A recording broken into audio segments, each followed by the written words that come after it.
Migrante, talakayan ng mga napapanahong issue na may kinalaman sa mga buhay ng mga migranteng Pilipino at pamilya. Radyo Migrant Radyo. Okay. Magandang gabi po sa inyo lahat. Welcome back sa Radyo Migrante. Medyo maganda yung topic natin ngayong gabi, ano? Siguro medyo sa ibang tao, medyo malupit-lupit na usapan to ngayong gabi. So, ang topic natin ngayong gabi, diborsyo. Nakalagay sa title, diborsyo, bakit at para kanino yung diborsyo. Magandang gabi po sa inyong lahat. Ako po si Chat Di Maano mula po sa Migrante, South Korea. At kasama ko, magandang gabi po. Magandang gabi po sa mga taga-subaybay natin. Sa lahat po ng gustong mag-comment, open po ang ating chat box. Kung may mga tanong po kayo, i-type nyo lang dyan. At baka pwedeng sagutin ang ating bisita ngayong gabi. Ako po pala si Edsel Villena ng Kapinsay Tama Migrante, Japan. Yan. Magandang gabi sa inyo mga kasama. Magandang gabi sa inyo sa Korea, Anyong, at kumbawa sa ating mga kababayan dito sa Japan. At magandang gabi naman sa ating mga kababayan sa Pilipinas at sa iba pang panig ng daigdig, lalo na dito sa Asia Pacifico. At palagay ko sa US ngayon at Canada ay umaga siguro, madaling araw. Anyway, malaman ang ating pag-uusapan ngayong gabi. Mainit na pag-uusapan ngayon at talaga naman na hati, sabihin na natin ang opinyon sa kasalukuyan ng taong bayan kaugnay sa usapin ng pagpapasa ng divorce bill sa Pilipinas. Pero mamaya pa natin didetalyehin yan. Sa atin pong mga taga-subaybay, makikita nyo po ang Radyo Migrante sa YouTube, sa Facebook page ng Radyo Migrante, tsaka sa Migrante Korea Facebook page. Live po tayo ngayon at sa ating sa YouTube din ng Migrante Korea YouTube channel. At later on yes, later on after po siguro mga 30 minutes hanggang isang oras Brother Chat ay yes, mga after an hour. Yan, mapapakinggan nyo rin kami sa Spotify. Ay, magandang gabi po. Magandang gabi sa aking anak. Nanonood siya. Ayun, magandang gabi sa'yo. Magandang gabi. Mga kasama, ito nga, huwag na tayo magpaligoy-ligoy at ngayong gabi, minabuti natin na talakayin dito sa ating programa ang usapin ng diborsyo o yung pagpapasa. Ang alam natin, pumasa ito sa ikatlong pagbasa sa komite, sa Kongreso. At yun na nga, nag-spark ito ng iba't ibang opinion mula sa iba't ibang sektor ng lipunan. Of course, pabor ito sa maraming kababaihan, sabihin na natin. At gayon din ay meron din namang kontra-opinion. Ngayong gabi yan po ang ating pag-uusapan. At yun nga, siguro si Brother Chat na magpapakilala ng ating bisita ngayong gabi. Anyway, congratulations, pumasa sa ikatlong pagbasa. Kalain mo. Palakpakan. After napakatagal na panahon. Dekada daw yan eh. Dekada daw yan eh. So, tayo po ay maswerte ngayong gabi kasi hindi busy. Alam niyo na mga nasa Pilipinas, parating busy yung mga kasama natin sa Pilipinas. So, tayo pinalad na magkaroon ng guest. Ang guest po natin ngayong gabi ay dating Congress Representative ng Gabriela Women's Party. Current chairperson din siya ng Gabriela Women's Party. Si former Congress Representative Emmy De Jesus, yung ating magiging guest ngayong gabi. Sandali yun yung ating pag-uusapan na ngayong gabi. Makikipagtalakayan tayo kay Congressman Emmy De Jesus, sandali. Yan, pasok natin si kasamang Emmy. Yan, magandang gabi po sa Hi, magandang gabi sa inyong tatlo. At siyempre, mainit na pagbati sa lahat ng sumusubaybay dito. At saka yung sabi mo nga, may future, pa pala ito, broadcast at mapapalaganap pa. Karangalan para sa akin na maging bisita ngayon sa Radyo Migrante. Ayan. Yeah. So, Yeah, go mga kasama. Salamat po, Kung Emmy at kami ay inyong napaunlakan ngayong gabi. Alam namin na ang Gabriela Women's Party in particular ay matagal nang ina-advokasya. Sa aktual nga ay sa panahon ninyo sa Kongreso, batay sa ating kwentuhan kanina, ay noon pa, mga 10 years ago siguro o more, ay ipinanunukala na ng Gabriela Women's Party itong pagpapasa ng divorce bill. At yan nga po, nagkaroon ng iba't ibang version. At ngayon, sabi nga natin, pumasa sa unang pagbasa, sa ikatlong pagbasa at sa komite, committee level po ba, sa Congress. Ito po, sa unang katanungan ay ito pong divorce bill sa punto de vista ng ating hanay ng kababaihan o sa Gabriela Women's Party in particular, bakit po mahalaga na maipasa ito at ano po yung kaibahan nito sa iba pang mga batas na umiiral ngayon sa Pilipinas na naglalayon din ng in bottom line ay mapawalang bisa ang mga kasal o mga relasyon na hindi produktibo, sabihin na natin. Maganda siguro ding baybayin bakit kami nag-file ng panukala as early as panahon ni Lisa Masa. Siguro nakailang kongresos, mga 2000, yung first term niya kasi 2004 Ibig sabihin, during that time, pinroseso na namin yung pakikinig sa mga lumalapit noon sa Gabriela na humihingi ng payo, ng intervention, at saka mga legal advice, legal and otherwise, kaugnay noong pagharap doon sa mga problema nila sa relasyon. At siyempre, ang isang tinutukoy natin ditong relasyon, yung relasyon na mas mahigpit kasi may kasal. 'Di ba? Alam naman natin ang kasal kasi ay isang kontrata, Ngayon, sa diwa ng pagkilala ng Estado sa kontrata ng kasal, sa dami ng mga nagaganap sa ating lipunan, nagluluwal ng iba't ibang problema sa loob ng relasyong mag-asawa. Kaya, ang tingin namin, kailangan ang Estado rin ay gumawa ng pagkilala sa pamamagitan ng batas na ipapawalang bisa ang kontrata. Ang ibig sabihin, ang inihahapag kasi ng divorce dissolution ng kontrata. Pagpapawalang bisa ng kontrata ng marriage. Kasi, di ba, para kasing parang ang judgment kagad kung parang para kayong mga nasa Hollywood, yung parang ginawa ni Britney Spears, 3D, parang ilang days lang, pasok, tapos labas. Sa atin kasi, may pagkilala rin ito sa kultura ng Pilipino. Sa atin kasi, iba pa rin yung nagpapakasal ka Kaya ang ibig sabihin nito, ito yung pagkilala rin na nagkaroon, hindi yung kasi yung mga existing laws natin, lalo na yung declaration of marriage, declaration ng kasal na null and void. Para bang sinasabi na may batas tayo dyan walang naganap na kasal, Tapos yung isa namang batas din natin, yung separation naman, yung legal separation. Legal separation. Ano rin yan, batas din yan. Ang problema lang talaga sa batas natin ng legal separation, maghihiwalay kayo pero hindi pinapawalang bisa ang kasal, kaya hindi ka na pwedeng pumasok sa iba pang kontrata ng bagong relasyon na magpapakasal kayo. And in fact, unfair nga ito sa babae.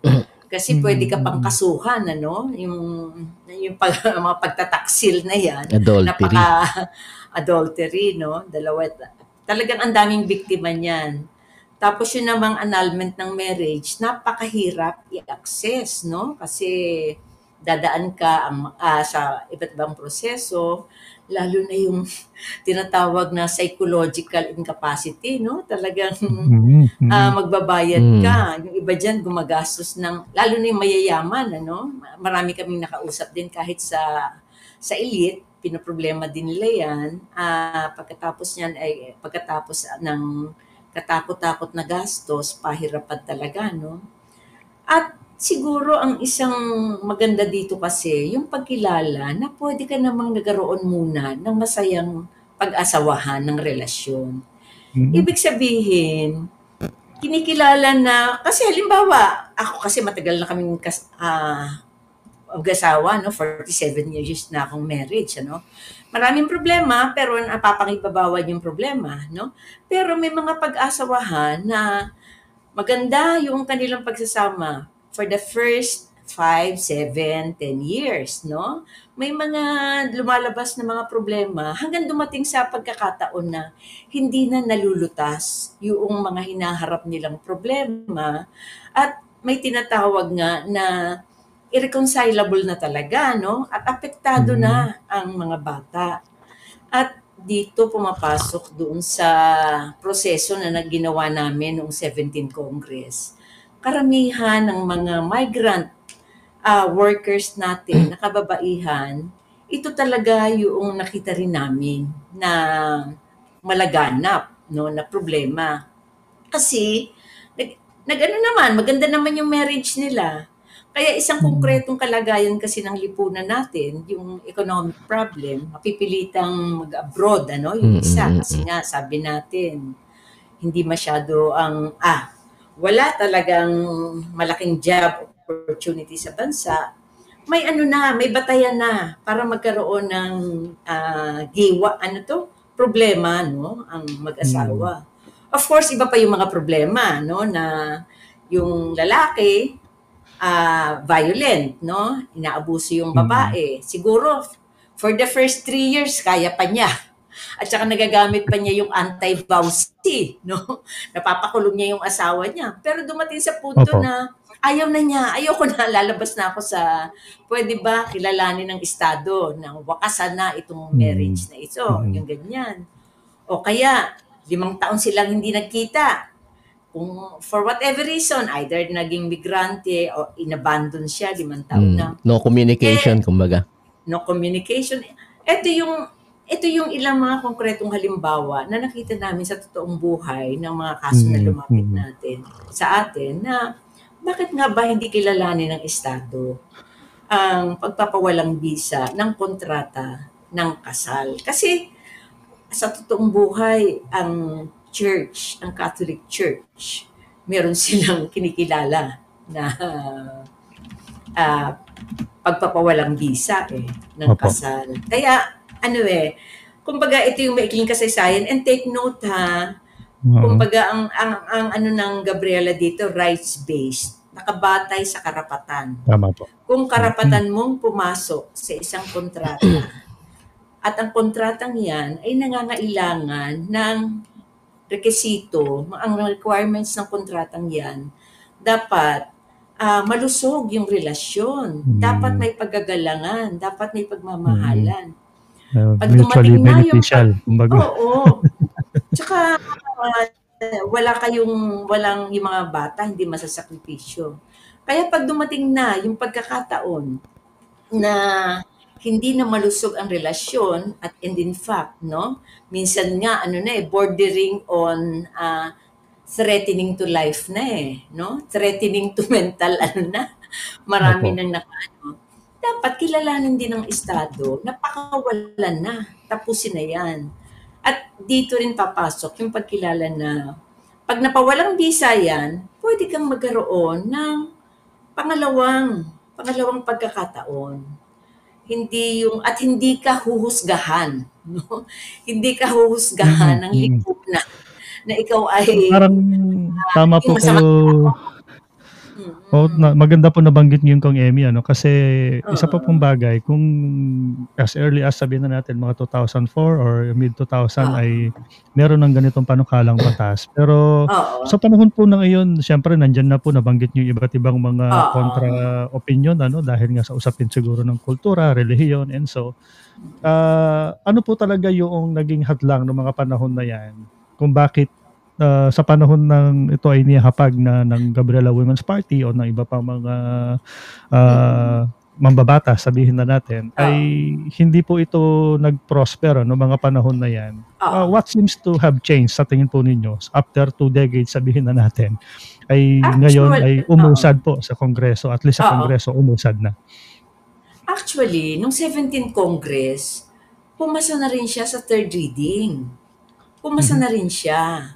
Kaya lang, pagdating sa Senate, bagamat noong 17th Congress, during my term, during my last term, ang Congress kasi numbers game yan eh. No? Kahit anong ganda ng panukala mo.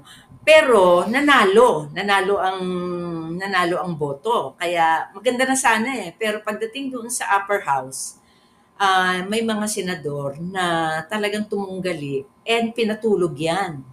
Hindi na talaga umusad. At sa kasamaang palad, noong 18th Congress, ito naman yung panahon ng pandemic. Kumbaga, paano mahaharap, hindi na kahit naman ang Gabriela Women's Party at yung ibang mga kakampi natin sa loob ng Congress, 18th Congress na kasama natin sa pagtutulak ng panukalang ito, hindi na talaga siya nakikitang priority kasi during the pandemic, nakita nyo naman yung problema, yung budget for health, yung mga lockdown, kung anong ginagawa doon sa mamamayan. Kaya ang balakid, hindi siya talaga nagtuloy-tuloy. Nung 18th Congress, sana maganda na yung inusad. Nung 17th, pwede na sana na ituloy. Nung 19th Congress, ito na yun, na nandiyan na yung ating kinatawan, si Kong Arlene, positibo na dahil ang laki na ng, although sa akin, nagulat pa rin ako doon sa number eh. Kasi sabi ko, 109 pa rin ang nag-no. Ano ba nangyari? Bagamat ang laki na nung bumoto, ng yes. Pero ibig sabihin, meron ka pa rin tutungkabin talaga ng mga kaisipan, na mga backward talaga. Ay, nagiging judgmental na yung mga congressman na dumadahilan ng sagrado daw po ang kasal. Precisely. Yun. At saka, grabe yung sa kanila. Grabe yung, anong tawag dyan? Yung pagkiling nila doon, takot. Ako, I would say, gagamitin ko rin yung term na takot talaga doon sa simbahan. Tingin ko yan yung isang pinakamalaking hadlang. Although, ang ganda na sana eh. Kasi ang dami ng kakampi outside of Congress. Kasi ang media, kakampi na natin yan, 16 to 17 Congress. Tapos kakampi na natin ng academe, yung mga kolehiyo sa iba't ibang pamantasan na mga gender centers, mga women's organizations, maingay na eh. Pero kasi, hindi mo naman may sasabatas yan hanggang hindi ina-aprobahan. Kaya, yun, laban pa rin. Tanong lang po, yung sige, kanina sa sinabi nyo po, na binbinto doon sa Senate, po, nung panahon nung 17th Congress. Sa tingin nyo ba po ngayon, pagbibigyan na ng Senate na ipasa ito? Tingin ko malaki pa rin ang magagawa ng malaki ang tsansa kasi in terms of public opinion maganda ang tulak. Sa kasamaang palad, katulad nga ng sinabi ko, numbers game yan, kasi narinig nyo siguro, napakinggan nyo na rin yung ibang mga nagsalita dyan na katulad ni Senator Cynthia, na dahil masarap ang buhay niya, maganda naman daw ang pamilya niya, ayaw niya ng divorce. Napaka self-centered. Kasi ganyan din yung, kasi sa akin noong nasa frontline nga kami noon sa divorce, ang unang itatanong sa akin ng mga media, kayo po ba kung Emmy, may asawa? Sabi ko, well, alam mo bang 40 years na yung marriage ko, no? Na laban, no? Laban, na nalulutas namin yung problema. Kaya hindi ko kailangan ng batas na ito. Pero ang daming kalagayan ng mga relasyon at mayorya niyan ay kababaihan. Lalo na yung Tama biktima po. ng pang-aabuso. Kaya bakit natin hindi gagawin yung ganitong pagpapasa ng batas kung maglilingkod ito sa marami. Kung mga katwiran ni Cynthia Villar na ay nako, I have a very happy family. That's why I don't like I am against divorce. Ang ano po doon kasi, ang nakakatuwa po kasi doon, hindi ko alam kung matutuwa ako, maiinis ako, no? Yung sa ganong klase ng komento. Dahil hindi siya apektado, wala siyang pakialam. The question is, hindi ka pala apektado, wala kang pakialam, bakit ka tumakbo ng maglingkod sa bayan na maging senador? Dapat yun, 'di ba? Dapat yung ipagtatanggol niya the interest ng mga constituents, ng mga kababayan natin. Tapos sasabihin niya, dahil hindi ako apektado, anak ng tinamaan ng kulog. Ano rin yan kasi sabi ko nga, parang ano yan parang gamot.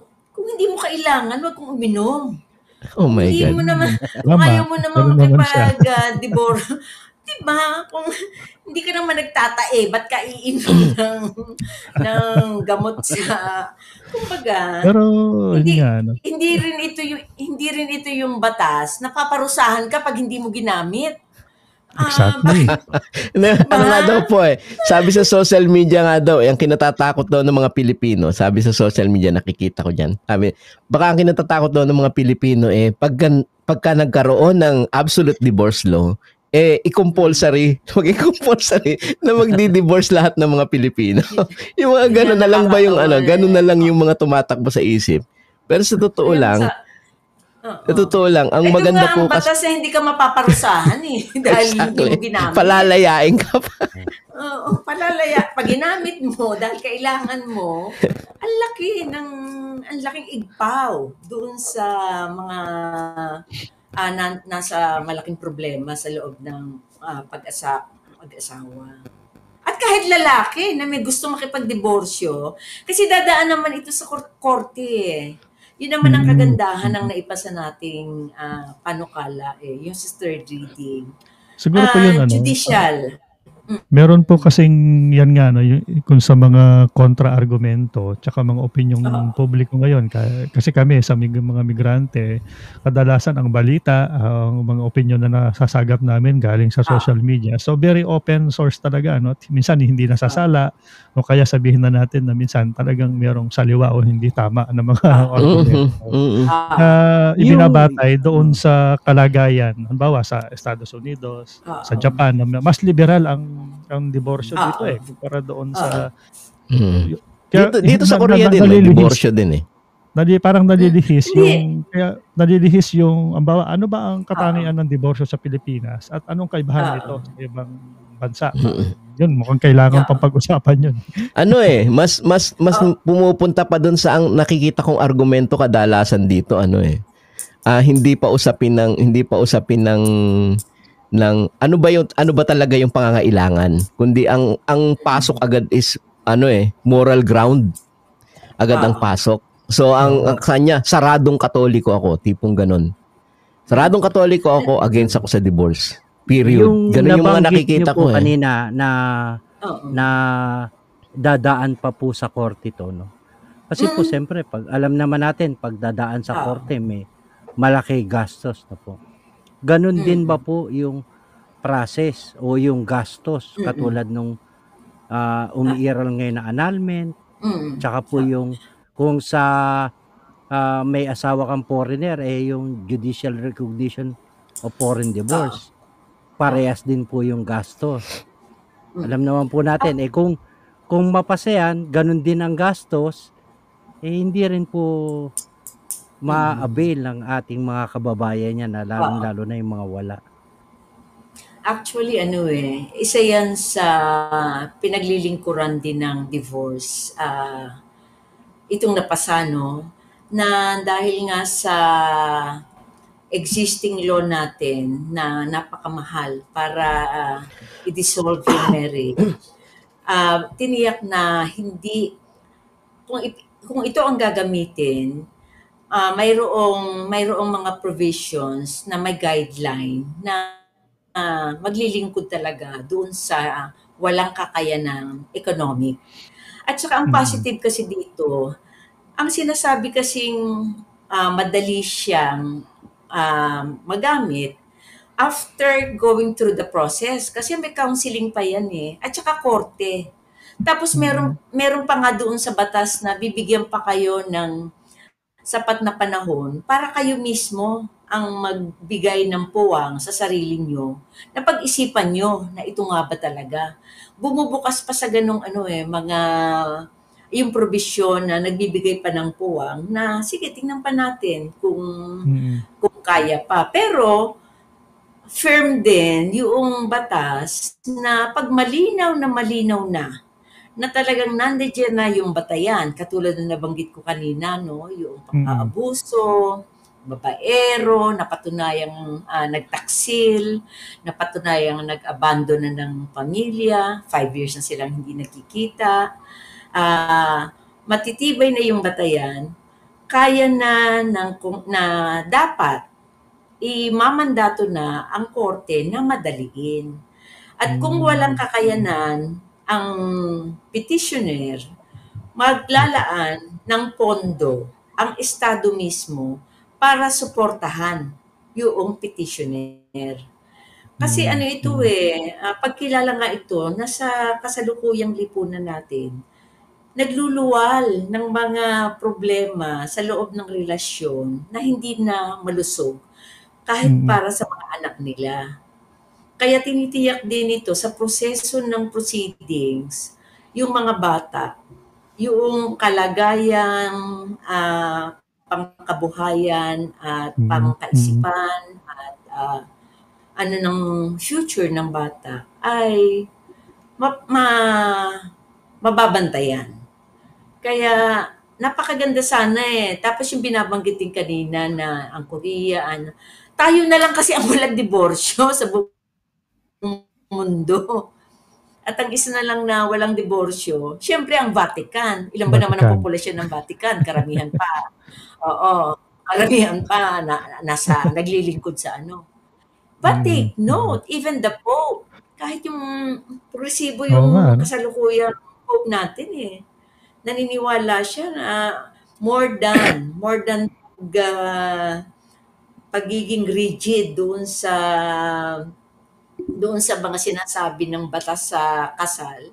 Sa kanya, pagka ang babae may naaapi na, ang tingin niya, dapat maging maluwag. Kumbaga may napagsasamantalahan na at may naaabuso na. Dapat kilalanin na talaga yung mga batas na magpapakawala doon sa ganung kalagayan, lalo na ng kababaihan. Yung may isa pa po akong tanong, no? Sige, ano naman po yung benefits neto doon sa mga nag-asawa ng foreigner, no? Na dinivorce sila, hindi sila makapag-divorce. Ganun po yung kalagayan dahil nga po mahal yung judicial recognition, no? Oo. Nung during my time, 17th Congress, sa totoo lang, una nga napasa sa third reading yung panukalang batas, kaugnay ng automatic recognition. Kapag ka ikaw ay nakapag-diborsyo sa labas ng bansa at umuwi ka ng Pilipinas, dapat automatic na ang recognition ng Pilipinas na ikaw ay divorced na. Pero ang ginawa dito sa House Bill natin, itong naipasa na House Bill 9349, binalik yan kasama uli yan. Na dapat kapag ka ikaw ay kinilala na yung divorce mo sa labas ng bansa o nag-file ka na, no? Kasi ang dami rin ganyan no? Pagdating sa Pilipinas, hindi mo na kailangan mag-file pa. Hindi mo na kailangan gumastos pa. Parang same procedure po kasi dati, Sa ngayon pala, same procedure ang dinadaanan Oo. Tsaka Oo. another gastos. At Yes, saka yes. napaka-unfair din naman nun, ano, na Mm. kinilala na sa ibang bansa.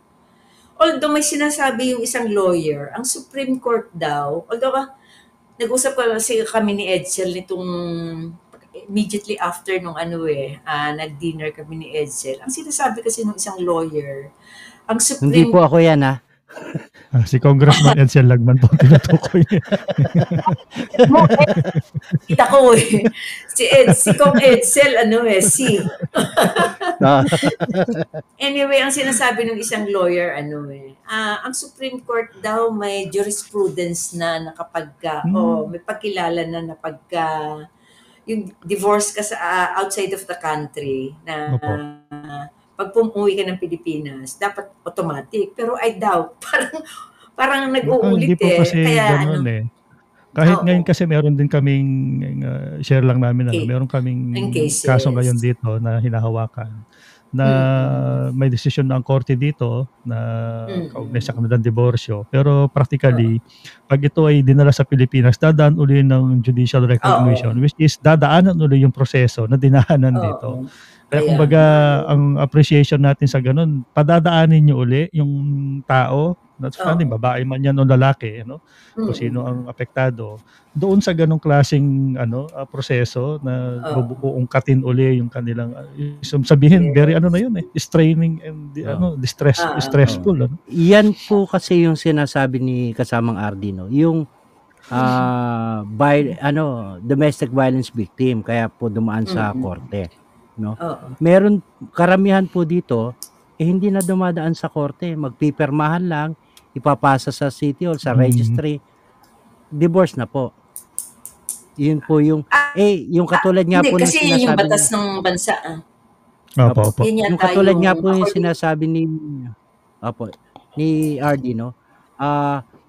bangungot na nga yung paghihiwalay, lalo-lalo na dito sa Japan. Kasi po dito yata yung may pinakamataas na divorce foreign sa mga kababayan natin, na nag-divorce dito sa Japan. Kung trauma ka na nga doon sa ginawa sa iyo ng asawa mo, tapos papahirapan ka pa rin pagdating sa bansa natin, hindi ba nila tinitingnan yung kalagayan ng mga kababayan natin na nagkaroon ng traumatic experience, Actually, Tapos dinadaan pa nila pero oo. Ang isang positibo lang ngayon, maganda yung mga ganyang konkretong halimbawa, ano yung talagang mga karanasan ng ating lalo na ng mga migrant, mga Filipino migrants natin. Ang isang positibo lang, kahit na during my time, ang laki ng organisasyon ng pro-divorce at majority ng kanilang members outside of the countries, mga migrant Filipinos. At saka hindi necessarily na sila ay problematic, kundi nakikita nila na itong batas na ito ay maglilingkod doon sa maraming problematic na marriages. At marami rin kaming mga supporters na kalalakihan na ang tingin, yun na nga sabi ko nga gano'n, hindi natin kaaway ang maraming lalaki na sumuporta dun sa aming panukala. At mabubuti silang tao hindi rin nila interest makipag-diborsyo. Karamihan sa kanila maganda rin yung marriage. Kundi nakikita nila yung batayan nakikita, kumbaga yung rational, kung ikaw ay, di ba, parang kung malinaw sa'yo, bakit mo gagamitin ito, ano yung batayan, dadaan naman sa proseso, at ang magiging katumbas naman ay kapayapaan ng kaisipan, ang mga bata ay mas malalagay sa isang poder na hindi na sila mamamroblema. Bakit mo pa ipagkakait, Kaya maganda yung organization ng pro-divorce Nag-iingay talaga sila at pinapakita nila yung malinaw na batayan. Bakit ito dapat talaga ipasa na. Kaya nga po mapapansin din natin na karamihan din talaga ng mga naglalahad ng mas objective na opinyon kaugnay sa divorce, yung merong mga aktual na karanasan, lalo na sa mga bansa na kung nasaan ang mga migrante at mga OFWs. Kasi karamihan din sa mga bansang destinasyon natin ay may ganitong mga batas na umiiral. And we can say based on our experience na merong pinagsisilbihan ang ganitong klaseng batas, na it's not necessarily a question of morals, kasi nga kapag doon lagi nadadala ang usapan, nalilihis po tayo doon sa aktual na pangailangan ng mga kababayan natin na kailangan ang batas na ito.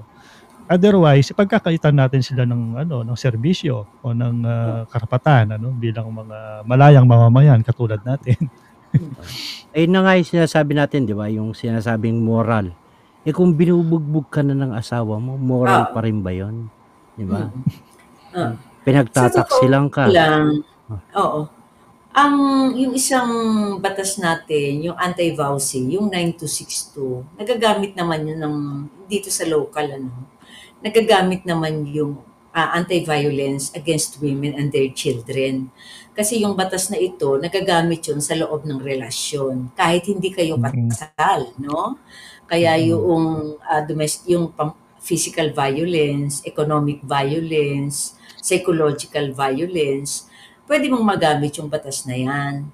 Pero sabi ko nga, hindi darating sa isang punto na hindi sasapat yung batas na yan. Ang gusto mo talaga, lumaya na eh. Tapusin na. Ayoko na. Tapusin na natin itong relasyon na ito. Kasi otherwise, beholden ka pa eh. Nakatali ka pa doon. Hindi ka pwede kumawala. Kasi sasabihin sa'yo nung asawa mo at pag lumabas ka, asawa kita, no? Hindi ka pwedeng kumawala. Kaya kawawa talaga yung mga biktima ng pang-aabuso na hindi talaga nalulubos yung paglutas doon sa kanilang problema. Ano pa naman sa lipunang Pilipino, dahil aminin na natin, nabubuhay pa rin tayo sa isang lipunan na malapyudal. Napakalakas ng ganong kultura, na once na sa marami sigurong namana natin ang kaisipan at kultura mula sa ating mga ninuno, ng mga mangongolonya. Yung kapag ikaw ay nag-asawa, nagiging pag-aari mo ang iyong asawa, at pati ang mga anak ay ganun din eh. May ganung konsepto kasi na malalim ang pagkakatimo sa ating kultura at sa kamalayan natin bilang isang mga Pilipino, sabihin na natin po. Kaya ito po kung Emmy, very at least kumbaga sa ngayong panahon na ito, we are working on a different time since 2000 o 2004 at ngayon nga medyo mas malaganap na po, mabilis ang pagkuha ng impormasyon at ganun din siguro ang taong bayan ngayon dahil yung access natin sa information, internet, and so ang bilis nating magkomento, magbato ng mga opinion sa iba't ibang mga bagay. Paano po natin gagamitin ito in a positive way, itong kasalukuyang climate na meron tayo in terms of access to information at saka pagbibigay ng impormasyon para po sa positibong layunin natin na ma-educate ang taong bayan at sabihin na natin, suportahan ang pagpapasa ng batas na ito? Actually, lunsaran din kasi ng disinformation eh. Yung technology, tsaka SOCMED. Kaya ang laki ng hamon, Ang laki ng challenge talaga sa atin. At tayo, yung mga may opportunity na magkaroon din ng radyo migrante, magkaroon ng podcast, magkaroon ng ganitong lunsaran.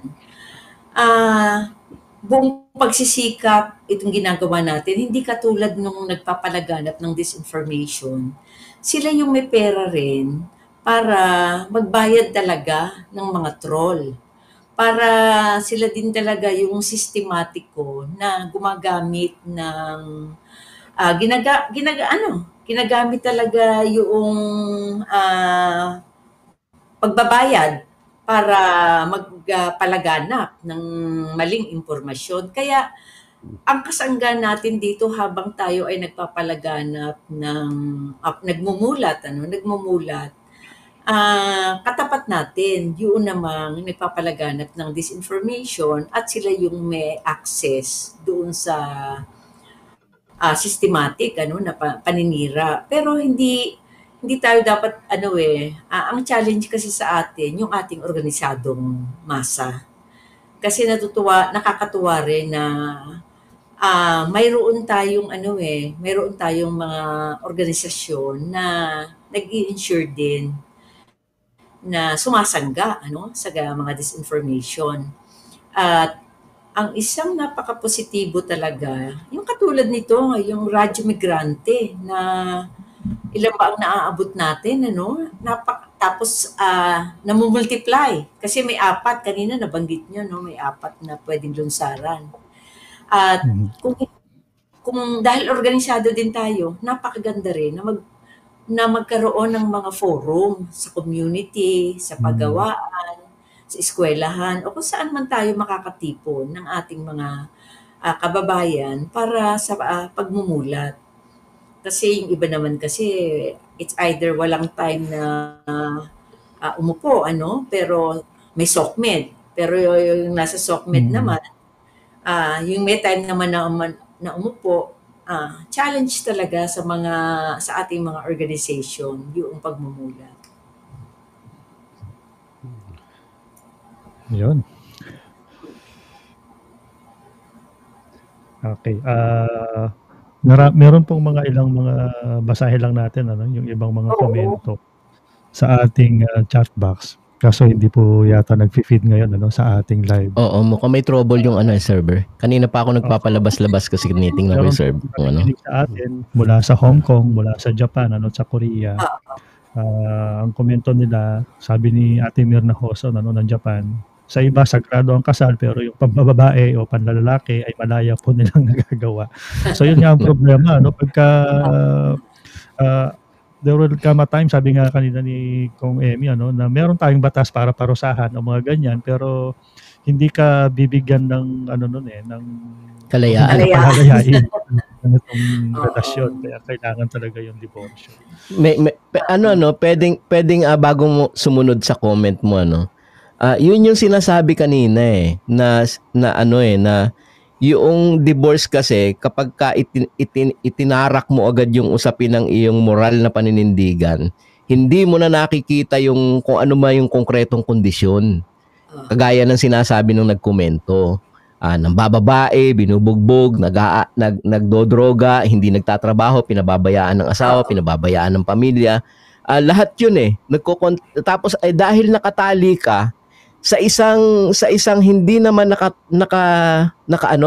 nakatungtong sa isang konkretong kondisyon, yun nga sinasabi kong isang moral na tindig, dahil nga sinaunang tindig hindi mo na siya tinitingnan sa isang, is it ethical na labasan ko to?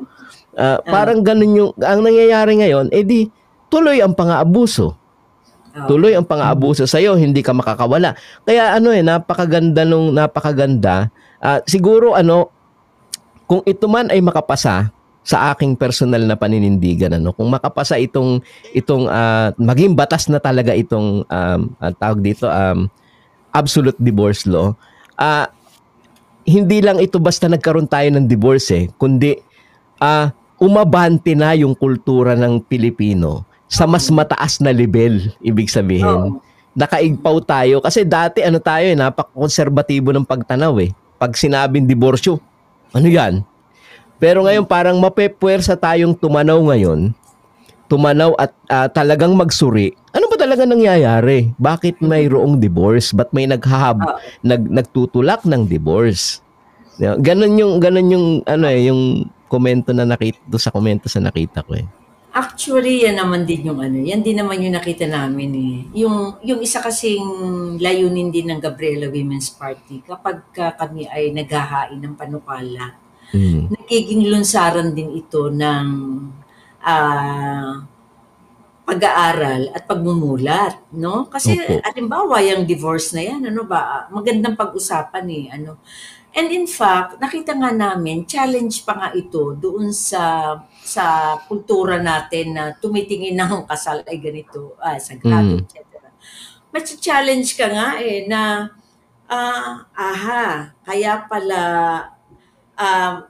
kaya pala kinilala ang diborsyo kasi umabot na sa punto na grabe na, yung irreparable na yung marriage. Kaya ayokong gamitin hindi ko gagamitin itong batas na ito. Kung ganon, magpapakahusay ako na talagang i-challenge ko rin yung sarili ko na maging mabuting karelasyon ng partner ko. Ibig sabihin, hindi ito naninira. Yun yung It's lagi namin partnership sinasabi. Oo, hindi nga ito naninira ang mga binibigyan nito ng solusyon, yung mga sira na, irreparable. Pero yung mga hindi sira, na hindi naman kailangan gamitin ito, huwag niyong gamitin.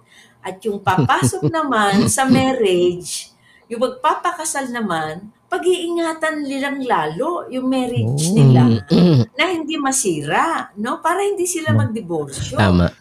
Challenge ito kasi napag-aaralan natin, kapag ka pala matagal kang binubugbog, kapag ka pala babaero, kapag ka pala nagdodroga, kapag ka pala inabandona mo, pwede pala na ipawalang bisa ang kasal. O edi pagsikapan mo na hindi mangyari yun sa susunod na mga relasyon. Kaya hindi ito makakasira sa kultura natin. Exactly. Lalo nito Ano pa nga po balikan ko yung sinabi ni kasamang RD kanina, no? Na sinasabi na sa kultura kasi natin kapag nag-asawa ay tinatratong pag-aari yung kanyang asawa. Mapipilitan tayong umigpaw sa ganong klase ng kultura.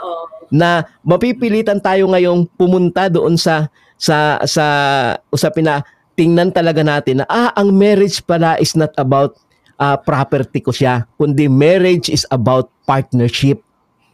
Relationship. Relationship is about partnership. And being married is about partnership. Hindi yung ako ay lalaki, ako ang nakatataas dito. No, it's not. Sa isang relasyong mag-asawa, talagang partner kayo. Di ba? You have an equal footing. Paano natin isinusulong ang pamilyang ito. Kaya sinasabi ko kanina gusto kong balikan yung sinasabi ko nga kanina na mapipilitan ngayon ang society ng sambayan ng Pilipino kung ma-approve man ito na tumaas yung ating quality ng kamulatan. Ganun pa mas quality ng kamulatan ng ating society, which is amazing. Kaya sana yung mga nasa Senado, no, tumaas din sana yung kamulatan nila. Ang gusto ko nga idagdag yung yung sa totoong buhay, lalo na yung mga kababaihan natin na migrante na sila yung bumubuhay doon sa pamilya. Yung halimbawa, yung sa Hong Kong, hindi rin totoo na ang kabuhayan talaga nakaasa rin doon sa lalaki. Nawasak na nga yung ganong tradisyon Kung sino yung kaya nang bumuhay, edi siya. Nung nagkaroon ng oportunidad, yung dahil karamihan ng kailangan ngayon, service worker, no? Yung pagbabari ng kalidad ng manggagawa, service worker, di nandyan yung marami. Kaya sa totoong buhay, sila nga yung bumubuhay ng pamilya yung mga kaso ng ating mga kababayan na yung mga domestic worker natin sa Hong Kong. Tapos, malalaman nila, nilulustay pala nung mga asawa nila. Yung mga nasa hindi ba online sabong? At saka napakalaking pang-aabuso yun sa relasyon nila. Hindi ka nga binubugbog, pero napakawalang galang. Kaya nga napakawalang galang doon sa sa partner mo na sila na ngayon nagtatrabaho, pero ikaw, nang babae ka pa, naglulustay ka pa, pag nalaman niya ng mga kababayan natin, diborsyohin mo na, no? Pag walang visa mo yung kasal. Kung Emi, ito lang po. Totoo yung sinasabi ng Kong Emi. May comment lang po dito sa Facebook page ng Radyo Migrante. Pasensya na po, hindi po natin ipa-flash dito kasi may problema technical. May trouble ang server Ang tanong po niya ni Ate Mirna isa pa, siguro kung sakali na mapasa po yung batas, ano, kung parehong Pilipino daw po nakasal pero hindi naman nagsasama, yun po ba ay grounds dito sa batas na ito para sila ay ma-divorce? Parang ganun po yung gustong itanong. Oo. Kung 5 years, Hmm. isa sa mga probisyon ng batas, pag 5 year, 5 taon na walang contact, hindi na nagsasama, Ayun, yung walang contact mahalaga wala yun. wala nang batayan, no? Kumbaga, sa totoong Yun po buhay, physically hindi naman magkahiwalay nagkaroon ng dapat, ano? oo, Oo. physically. At hindi na rin sila nakakapag-usap. Yun Automatic yung contact na na sinasabi. pwedeng i-grant yung divorce. Kumbaga ano yun absolute na nawala within 5 years. Ni Oo, Haniho, 5 years. walang Oo. nangyayari. Yun Automatic yung yun. sinasabi. Automatic na pwedeng mag-petition kagad kung sino man, kung yung babae o kung yung Opo. lalaki. He or she can be a petitioner para siya mag-file ng divorce. Pero iba pa rin yung usapin na alam naman nila, nagkakausap sila, naghahanap buhay, yun nga. Ano. Dadaan pa rin yan sa proseso na ano yung batayan mo. Yun nga, yung mga kababayan natin na naghahanap buhay sa Hong Kong o sa saan mang bansa. Tapos yung Opo. pala, nilulustay na, no? At kung ano-ano nang Kahit sa Japan, may kilala pa rin ganyan. napaka niya, walang galang. At Sa Korea man meron yan. Kawawa Oo. kasi yung mga kababayan natin dito, subsob sa trabaho, pinagkakasya lang yung kinikita, Exactly. nagpapadala sa asawa, sa pamilya, tapos yun nga, pagtutudahan, ganyan na, no? Yung Oo. so, sasanga-sanga yung Tsaka, problema. Ano nga daw yung nasa labas ng bansa, ang kinakain niya itlog, yung iniwanan niyang asawa, nasa beer house oo. kasi umiinom ng Nangyayari yan. beer. Hindi, tsaka ano Ito po, yan may isa pang may Isa isa pa pang daw, comment question. ko lang dito sa basahin ko lang, Okay. ano, kasi Sige, sige. Hindi makalabas sa taga-Hong server. Kong po, si Len Maganda Apilan makarinig tayo. Gansalan, ano, ng Hong Kong. Okay. So sabi po niya, dapat na talagang magkaroon ng divorce sa Pilipinas para lahat ng mga gustong magpapakasal. Ano, sabihin siguro, hiwalay sa mapang-abusong relasyon at maghanap talaga ng relasyon na ano, no? Siyempre, sino ba naman gusto sa relasyon na hindi masaya? Oo. Kaya siguro sabi niya, ito rin ay makakadagdag, ano, para maging responsable sa bawat isa na pangalagaan ang relationship bilang mag-asawa. Sabihin, may ano, mahalaga talaga yun yung sa isang relasyon, kahit naman sa relasyon sa opisina lang hindi pa labas sa usapin yung pagka hindi ka masaya sa relasyon mo sa trabaho, maalis ka di ba? In the same way, sabi nga natin, ang appreciation natin sa kasal ay in a way ito ay kontrata din. So dapat merong elemento ng ano, yung comfort ba at masaya ka rin. Tsaka responsibilities.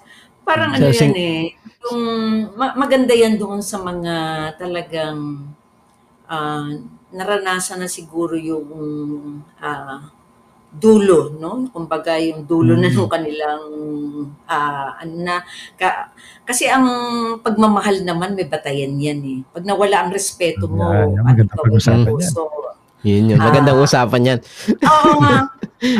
Mahal mo ba ang taong inaabuso ka? Mamahalin mo pa ba? Anyway, siyempre, hindi kasi di ba may kultura rin tayo na kung saan ka nadapa, doon ka babangon. At kawawa yung mga nasa ganoong relasyon na kaya hindi sila makaalis kasi huhusgahan sila, no? Huhusgahan sila na bakit ka aalis diyan? Diyan ka na, magdusa ka, yung ganyan. Oh my God. Nawawala ng pagkakataon, lalo na yung mga at the age of, halimbawa, kinasal kayo ng, sabihin mo ng 25, no? Naging maganda ang buhay nyo ng 5 years, 30 years, tapos nagkaroon ng, ako, yung mga buhay ng mga migrante ang para doon sa ating sa ating audience din. Ang dami na may experiences na ang ganda ng buhay sa Pilipinas ngayon dumating sa economic problem na obligadong umalis si babae o si lalaki man, si husband or si wife man, na iniluwal ng kahirapan, yung forced migration nga, At ang ibig sabihin nun, hindi mo huhusgahan yung 5 years na naging maganda ang pagsasama nila. Ang huhusgahan mo, yung pagkatapos ng magandang pagsasama, na nagkaroon na ng napakalaking trouble na bakit mo hahayaan na magdusa, no? Magdusa yung mag-asawa at pati yung mga anak. Eh di, itigil mo na yan. Ang estado, kilalanin na ng estado na hindi nakapawalang bisa na yung kontrata ng kasal. At ito yung positibo, pwede na kayong humanap ng pangalawang pagkakataon. Lalo na yung mga Yan nga at the po. age of 40 pa. Nagkakaroon Yan nga ng po, bagong kakilala, di ba? Oo. Yun dito po, Hindi no? Yung, kahusgahan. nabanggit niyo po yung ano na yan, sa mga migrants na po. Dito po, karanasan dito po sa Japan, no?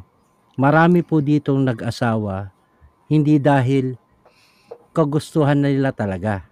Marami po yan na nag-asawa dahil sa ekonomiyang aspeto, no? Kahirapan. Pangangailangan. Gusto Kailangan magkabisa. nilang may ahon, Mm. yung kanilang pamilya, sa kahirapan, no? Siyempre. Tapos po, oo. pagdating dito, siyempre po, makakahanap sila ng asawang hindi maigi. Meron naman pong nakakapag-asawa ng maayos na po.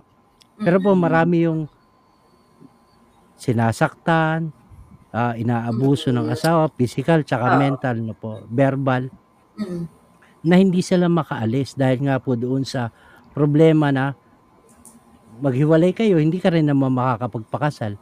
Hindi mo rin ano yung sabi niyong second na pag-ibig sa ikalawang pagkakataon, di ba po? Ayun po yung problema. Tapos, divorce ka na dito, pero kailangan ka pang pagkaperahan ng gobyerno. Dahil nga sa pagpapile mo, dahil napakamahal din po, no? Kung dinivorce ka na dito, ikaw na lang yung kumakayod, tas nagpapadala ka pa doon sa magulang mo, ano na yung, paano ka yung gagastusin, no? Para doon sa judicial recognition ng foreign divorce na po. Napakamahal din.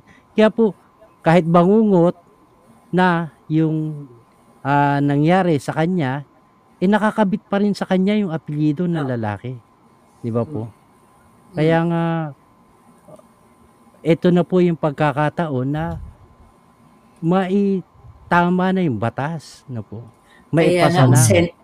Senate na ngayon ang ating lunsaran ng demand, ng protesta. Yun na yung pwede talagang, kasi meron tayong 24 senators na mag-aano dyan, boboto ng yes or no. At kung meron kang mga konserbatibo pa na katulad ng kagaya nung maligaya naman ako sa pamilya ko. Maligaya naman ako. Hindi ko kaya. Wag kayo. Di wag na mag-divorce. Sabi nga ng lahat naman, di wag. Hindi lang po yun. Huwag kang tumakbo sa serbisyo publiko. Kasi kapag serbisyo publiko ka, ang iisipin mo yung publiko. Hindi yung tatakbo ka ng senador tapos sasabihin mo, sarili ko lang sa batas. Hindi. Gaano kakipot ang isip mo hanggang subdivision lang, ganun? Ilang hektaryang land conversion ba ang kailangan? Hanggang land conversion lang yung kayang isipin, ganun? Si Cheese naman, kasi may bago na tayong Senate President. Tama po. Si Cheese, sana naman medyo. Ang sabi ni Kong Edsel, hindi siya mangungumbinsi ng conscience vote ang tawag niya. Ibig sabihin, hahayaan niya. Natawa lang kami nung si Congress, yung mga kakampi namin sa Senate, sa Congress, nakausap na, yung nakasama ko dati kasi gines din nila ako sa isang event sa Congress. Sabi ng isang congresswoman, siguro naman, dapat naman maging articulate siya na isupport niya ito. Dahil siya siya nga yung nagkaroon ng problematic na marriage. Sabi namin, may mga ganyan siguro na talaga. Baka yun yung dahilan. Pero kasi, isipin mo yung mga background din ng mga ito, ng mga Senate. Kaya maganda rin na isa-isahin yung mga senators. Kasi halimbawa, Bicolano kasi, si Edsel Bicolano di ba? Si Bicolano. Si Cheese. ang Bicolano, di ba, diyan yung napaka-conservative diyan ng mga Katoliko. Kaya nga si Edsel, tawan-tawa kami nung nag-uusap kami na nagugulat sila na yung Bicol puro kaparian diyan at tapos ako yung nagsusulong ng divorce. Ang joke nga ni Edsel siguro anak ako ng pari. Sabi niya ganun. Hindi, sabihin, nasa isang yugto na talaga itong panukalang ito na isang hakbang na lang, magtatagumpay na. Kaya siguro ang challenge ngayon sa atin, i-push talaga yung Senate. Kasi ang susunod kasi dyan, pirma naman ng presidente. Na hindi rin natin alam. Walang pronouncement wala pang sinasabi si Bongbong Nako, Panahon na para umunlad. Panahon na para umunlad. Iwanan na yung mga yung mga backward na kaisipan kasi At saka tayo na lang sa buong mundo, walang divorce law. Meron bang may mailalagay ba dyan sa Maharlika funds para permahan ko yan? Mag-i-invest daw yung mga paano makakapag-invest dyan? para sa Maharlika, ganun ba? Ang salagay ba naman sabi? Ang salagay ba naman alam nyo, pagtatawanan natin, pero realidad yan sa usapin sa politika sa atin. Minsan, hindi na usapin kung tama o hindi ang isang panukalang batas, kundi usapin din ang dikta ng partido, interest, personal interest ng mga nakaupo sa gobyerno. Very evident yan yun na nga, panahon ng natin sa pandemic, sa halip na gamitin ang pera ng bayan para sa serbisyo publiko, Maharlika investment scam ano ba ang tawag? Maharlika investment scam ang inatupag sa halip na ang kapansin-pansin lalo na pagdating sa mga ganyan na issue, divorce, etc. Makikita mo talaga yung yung parang kasi may kasabihan public services, public trust Ngayon yung public trust parang mahirap mag-trust ng mga taong ito kasi isipin mo hindi niya kayang mag-isip beyond sa sarili niyang skin. And yet ikaw ay isang public servant and yet hindi mo kayang lumabas sa sarili mong skin, which is pag ganun kasi iisipin mo bigla talagang hopeless ang mamamayan. Magkakaroon ng hopelessness sa mamamayan kasi ganun Kasi sarili lang niya iintindihin niya. Yes, ganun siya. Tsaka i-rationalize niya yung kanyang weakness. Ng yaman. Yung kanyang sariling para magpatuloy yung kanilang kaligayahan. Ganun po yun. Yung sariling kahunghangan nila talagang nila, i-depend nila yun. Kasi Hoday, ang masaklap kasi sa mga ganitong klase ng ugali ng politiko, kawawa mamamayan. Oo naman. Kasi sa kanila nang gagaling, sila yung nagki-create ng mga policies. On part noong sabi nga natin, pag-evolve siguro ng ating culture is yung matuto tayo sa ating mga kababayan, lalo sa pawaraan ng ating mga organisasyon at mga ginagawang pag-aaral. Matuto tayo na hingan ng output itong ating mga nakaupo sa gobyerno. Dapat in essence na tumutugon talaga dun sa pangailangan natin. Otherwise, free sila on their own sa mga upuan nila na magdidesisyon ako batay sa kung ano yung karanasan ko. Sa akin lang ito ang decision ko. Actually, dapat hindi na ganoon. Yung individualistang pagtingin, nagre-reflect. Napaka-selfish, napaka-self-serving. Pagiging niya. Kaya eleksyon. Siguro next year, tama ba ay sa May 2025 midterm elections. Senate senators. So marami pong mga last time ay naghain, isabihin labas na po muna dito sa usapin ng divorce naghain ng patas halimbawa ang Makabayang Blanco yung para doon sa pag-repeal ng universal healthcare law, At the same time, may mga niluluto na tiyatsa sa Kongreso, sa Senado. Tapos, eto ngayon, mainit na usapin ng diborsyo. And then, usapin pa ng internal security, gera-gera dito, gera-gera doon. Talagang sabay-sabay at lahat ng ito talagang may epekto sa kabuhayan natin sa ating pamumuhay. West Philippine Sea. Oo nga eh. Kaya anyway, having all this at sa ngayon naman ay ito ang issue at hand at nasa harap natin. Siguro last na lang po words mula sa inyo, Kong Emmy, kaugnay po dito sa usapin ng kagustuhan natin, so to say, na maipasa na itong absolute divorce law sa Pilipinas ay sa paanong paraan po pwedeng sumuporta ang ating mga kababayan kami bilang mga migrante para kumbaga ay itulak ang Kongreso at ang Pangulo na pumabor sa interes ng mamamayan sa usapin ng isyong ito.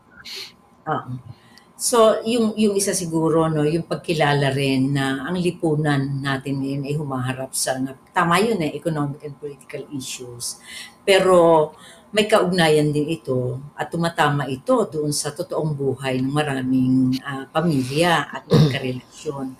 Kaya hindi rin natin hinihiwalay ang issue ito sa kabuuan At dahil nabanggit na naman may mga batayan ito, ang hakbang na kasunod nga katulad ng nasabi kanina para mapagtagumpayan ang pagpapasa nito, yung pagtutulak ng mamamayan na sa ating mga senators.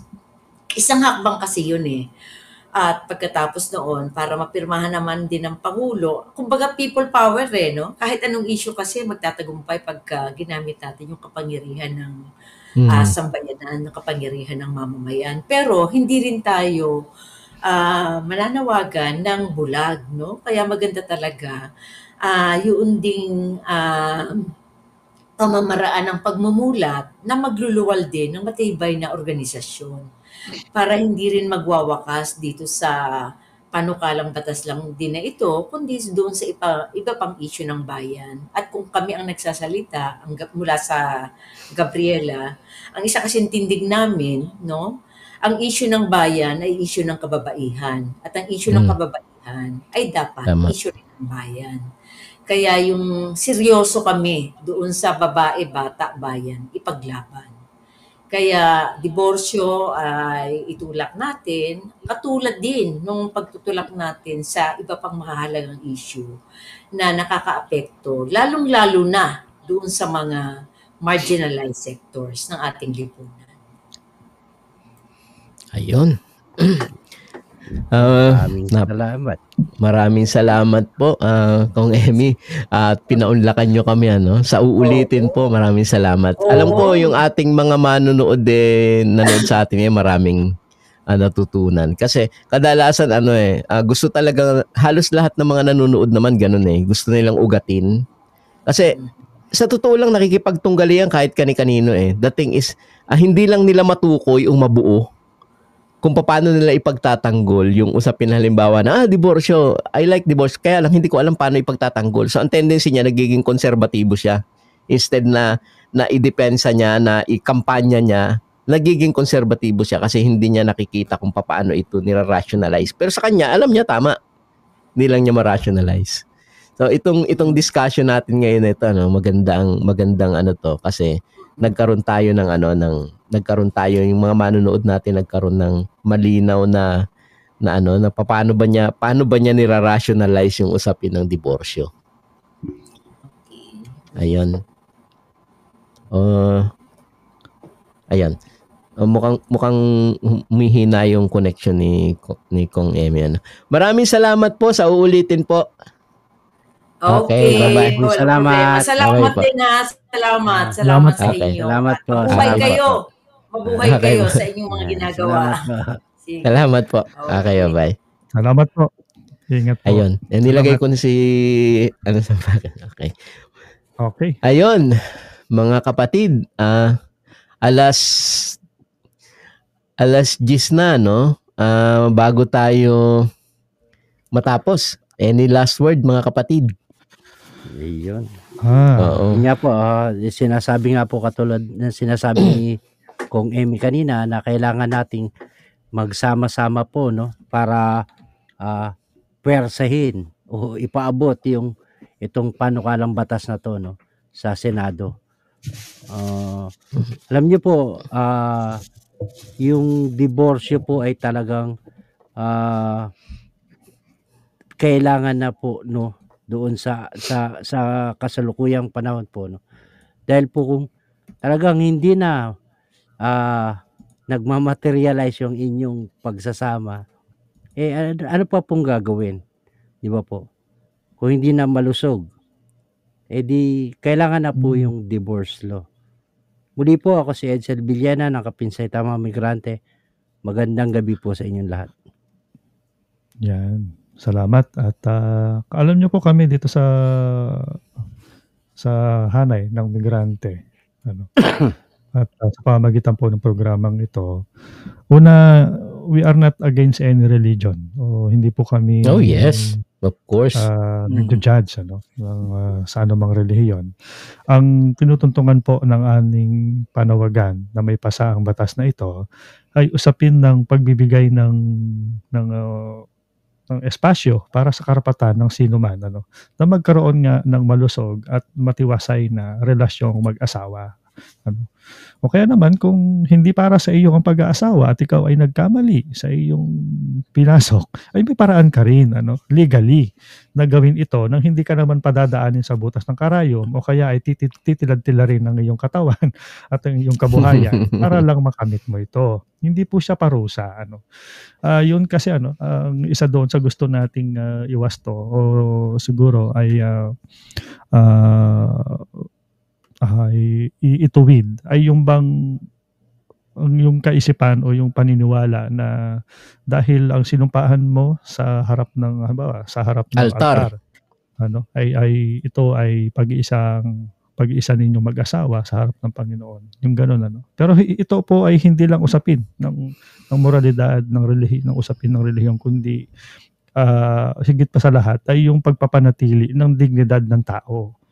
Kung natatakot tayo, sabi nga ni Kong Emmy, meron pang ibang batas, within na pwede mong gamitin habang ikaw ay kasal o kayo ay nasa kontrata pa ng kasal para parusahan o bigyan ng penalty yung partner mo na umaabuso sa iyo o anything. Pero it doesn't give you the freedom o yung kalayaan na makawala sa isang yung gano'n kasi ang pamantayan mapang-abuso at hindi malusog na relasyon.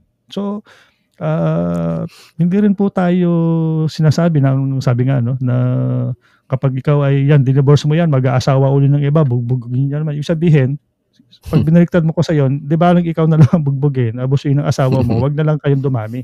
Parang ganun yun which is talagang kasi nga ang pinagtutuntungan ay usapin doon sa makitid lang na usapin ng sabihin na natin yung moralidad malawak yan, pero kung doon lang natin siya titignan, marami pa pong batas ang pwede nating ikawing sa usapin ng pagiging immoral, pero ginagamit natin sa kasalukuyan yun lang po ang sabi nga ni Kong Emmy, tingnan natin itong batas na ito bilang gamot na hindi para sa lahat. At kung hindi para sa iyo, wag mong inumin, wag mong gamitin. Hindi ka compulsory. Hindi po siya, at hindi ka rin paparusahan kung hindi mo siya gagamitin, sabi nga.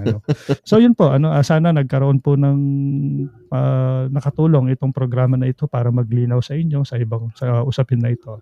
At sa susunod na linggo ay usapin naman ng mga usaping kabuhayan naman ang ating pag-uusapan. Muli po, ako po si Roger Raimundo mula sa Migrante Japan. Maraming salamat po at magandang gabi sa inyo lahat. Maraming salamat po sa mga nanood sa amin at maraming salamat sa aming guest. Ito na yung panahon mga kababayan para umabante sa ating paano natin tinitingnan yung hustisya, di ba? Ito nakakadagdag to sa ganun Kasi ang divorce is not about just separation, absolute separation ng wealth, etc. At tapusin yung relasyon essentially hustisya rin to sa mga babae o lalaki man na nasa loob ng isang relasyon na hindi parehas. 'Di ba? Ito yung magpapalaya at para magkaroon sila ng mas masayang buhay. Hindi ito sa pilitan, hindi ka naman pinipilit eh. Pero tingnan mo nga, sabi nga, tingnan mo rin ito na isang paraan para din magkaroon ng hustisya kung lalo na sa mga inaabuso.